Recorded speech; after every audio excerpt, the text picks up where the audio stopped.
ஆத்ம வணக்கம்.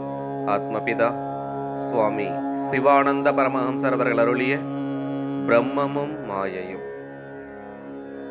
சமீரணன் என்றால் பிரம்மரந்திரத்தோடு ஈரணம் செய்தல், அதாவது தாக்கிக் கொண்டிருத்தல்.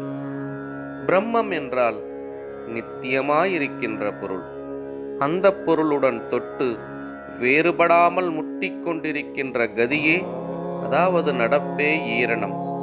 அவ்விதமாயுள்ள கதியானது தன் உள்வழியாய் மேல் கீழ் நடந்து வெளியே விட்டு போகாமல் பிரம்மரந்திரத்தோடு தாக்கிக் கொண்டிருப்பதற்கு சமீரணன் என்றும், அப்படியல்லாமல் வெளியே சலித்துக் கொண்டிருக்கின்ற கதிக்கு வாயு என்றும் பெயர்.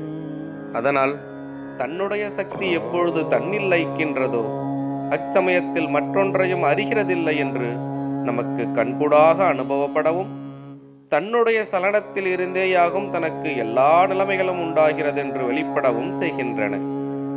தவிர தன்னுடைய சலனம் தன்னில் அடங்கி ஆலோசித்து கொண்டிருக்கும் போதுதான் நமக்கு உணர்வு உண்டாகின்றது. அதாவது ஆலோசித்து கொண்டிருக்கின்ற காரியம் ஞாபகத்துக்கு வருகிறது. அப்பொழுது உணர்வாயிருக்கின்ற ஞாபகம் எங்கிருந்து உண்டாகிறதென்றால் பிரகாசத்தில் இருந்தேதான். பிரகாசம் அக்னியில் இருந்து உண்டாகிறது. அக்னி உண்டாகிறது வாயுவில் இருந்து.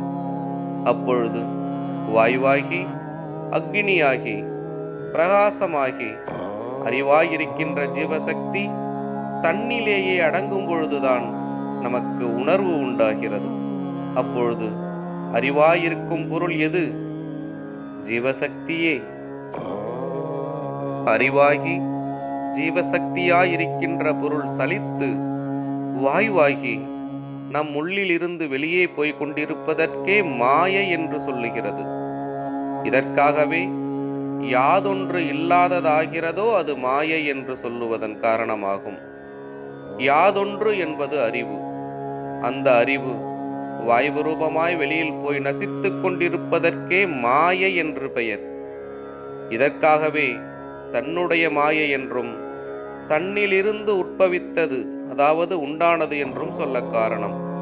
தான் என்றால் யார் என்பதாய் நீர் கருதுகின்றீர்? தான் என்றால் அவனவனே. அப்பொழுது மாயையினுடைய உட்பவம், அதாவது உற்பத்தி எங்கிருந்து? அவனவனிலிருந்தே. ஆகையினால் மாயை என்பது மேலே சொல்லியபடி உண்டானதாகும்.